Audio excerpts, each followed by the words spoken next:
Good morning, I'm Sangeeta Kandola. More details of the government's planned spending have been released this morning ahead of Wednesday's budget. £3 billion will go to education with an emphasis on technical jobs, as well as funding for boats to patrol channel crossings. Helen Keenan reports. They're calling it a skills revolution, building on the government's idea to increase opportunity, and they're pumping £3 billion into their plans, with more money for technical-based qualifications and adult investment too, included in the Chancellor's autumn budget. Now, the best way to do that is to give people opportunities to retrain, to upskill at any stage in their lives, and then get really well-paid jobs as a result of that. We have around 10 million adults in this country who sadly don't have the equivalent of a level 3 qualification and an A-level equivalent qualification. Now, for the first time, the government will pay for those people to get that qualification. There'll be £1.6 billion invested to roll out new T-levels for 16 to 19-year-olds. £550 million will be used to increase adult skills in England, and there'll be £830 million to continue a scheme to revamp colleges. The government says it wants to change the way the economy works, and these schemes are a part of that, giving more skills to more people. Also revealed today are plans for £700 million on a new fleet of patrol boats for Britain's borders, and £435 million towards preventing crime with a focus on violent offences against women. Despite the increased spending during the pandemic, more than £20 billion worth of announcements from the budget have been revealed over the weekend, with the full spending package plan to be unveiled in the Chancellor's statement on Wednesday.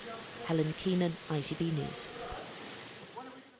Relaxed rules for travellers returning to England have now come into force. From today, fully vaccinated passengers arriving from non-red list countries just need to take a day 2 lateral flow test instead of the more expensive PCR test. Pre-departure tests were scrapped earlier this month. Meanwhile, the Prime Minister has repeated calls urging people eligible for a COVID-19 booster jab to get one, amid concerns over rising infection rates. Boris Johnson says the vaccines will get the country through the winter and out of the pandemic.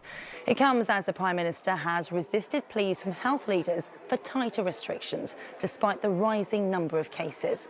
Meanwhile, senior doctors are encouraging parents to book COVID-19 vaccinations for their children during the half-term break.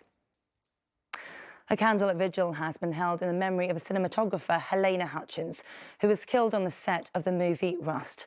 Members of the New Mexico film community came together to pay tribute to the 42-year-old.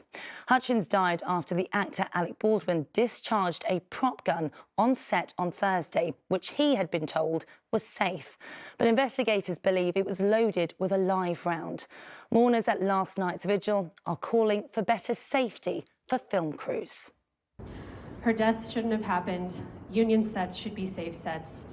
Every person deserves to go to work with complete security, knowing they can perform their work and return home safely. This moment has shaken all of us to the very core, and we will carry her in our hearts and minds forever. The volcano on the Spanish island of Palma is still putting on a spectacular display. It is now 5 weeks since red-hot lava and thick ash started spewing out of the mountaintop.